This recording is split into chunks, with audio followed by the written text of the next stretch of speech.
This is Katie Piper, our quality control analyst, reviews all our ultra cases. She's as versed in legal precedent as any hard drive we've got. You know the district attorney, of course, and these are Detectives Garrison and Meade. Is there something wrong with one of our units? It's a bit more unorthodox than that. These are all Valence ultra legals, aren't they? How many on staff? 15 active, processing 30 to 40 cases per. Suppose one of them committed a crime. That's not possible. They're strictly programmed. The issue is, Katie, given your reading of criminal case law, would such a synthetic be entitled to the same Miranda rights as a human being? Well, no. Neither would your toaster. Suppose it had already been read those Miranda rights. You guys arrested a synthetic? Before you even knew what it was? And that's on tape? That's in evidence? Where we are now, were we now to revoke and deny due process, in your estimation, would we be jeopardizing a murder case? A synthetic. A freaking Tin Man, you're telling me it killed someone. It's a Valence Century model, the latest thing out about a year ago. Now demanding legal representation, it was promised by police. No synthetic has ever been charged with a crime, and I mean so much as jaywalking. You guys better not move without a judge's ruling on this. The murdered man was Charles Vale. It just hit the grid. Charles Vale? The Charles Vale. I won't risk this case on a technicality. For now, you assigned it an ultra like you do everybody else. That's the thing. It's refusing one. It wants a human public defender. Are you kidding me? You think this department's got the budget for that? The only flesh and blood attorneys left are all high-end private practice. Leo. There's me. You're not a litigator. You review transcripts. Does anyone think this will actually get to trial? No, but it'll be high profile. Oh, is that what you're thinking? Get you noticed by a big firm, get you out of this office? Sir, I love this office. I do supervise synthetics. That is, you know, my function. All right, Ms. Piper. Until we get a judge's ruling on this, you're going to go down and represent this thing. Good, I need your help. Have you lied to me, Adam? Have you? Lied to me? What are you talking about? I just came from the DA's office, and they have you on hard drive committing the murder.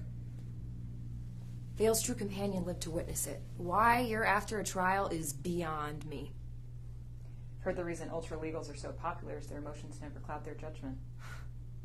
Well, I got 15 on staff. Happy to send one right over. You saw me kill him, you say, when I was built by engineers. How hard do you expect would it be to build another one? Or to pre-install video on a witness's memory drive? This is the 21st century, isn't it? Everything can be simulated. Am I supposed to take that to a jury? What you see and hear is not real. But what is real? I ask that question every day. You're telling me that isn't you? That synthetic right there committing murder. That's a coded chain of ones and zeros displayed as a visual matrix. But now we know the murder wasn't the end game. The end game's to frame me. Look, they've scheduled your pre-arraignment for tomorrow at 9 a.m. And will you still be there at my side? You're the supercomputer. You tell me. And for the defense, Miss Piper, is it? Yes, Your Honor. When I was in law school a few years ago, accumulating debt and all that, my friends and I decided that the one job we never wanted to have was to work for a public defender.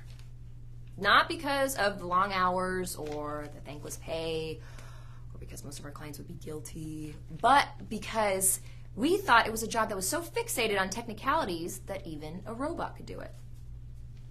And now robots do.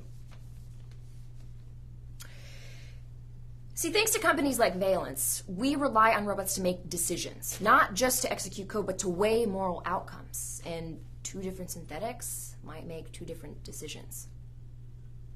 See, you can say that maybe we made a mistake. Maybe we made him a little bit too much like us. But you can't deny that anyone that has met Adam, even the engineers that programmed him, never know what he's going to do next. If he is the one that murdered Charles Vale, then his is the mind that made the choice. He wasn't designed to do it, and he sure as hell didn't malfunction. So if we're accusing him of that choice, then he has the right to stand up in a court of law to defend the reasons why he may have done it. Because we can take Adam's century and disassemble all of his parts, we might be able to find out what happened. But we'll never find out why. And if our great legal system starts failing to consider the whys, well then, it's my guess that in a couple of years, human judges and juries won't be needed either. That's all I have, Your Honor. What was that? I didn't kill him. If she grants us a trial, I'll bring it up.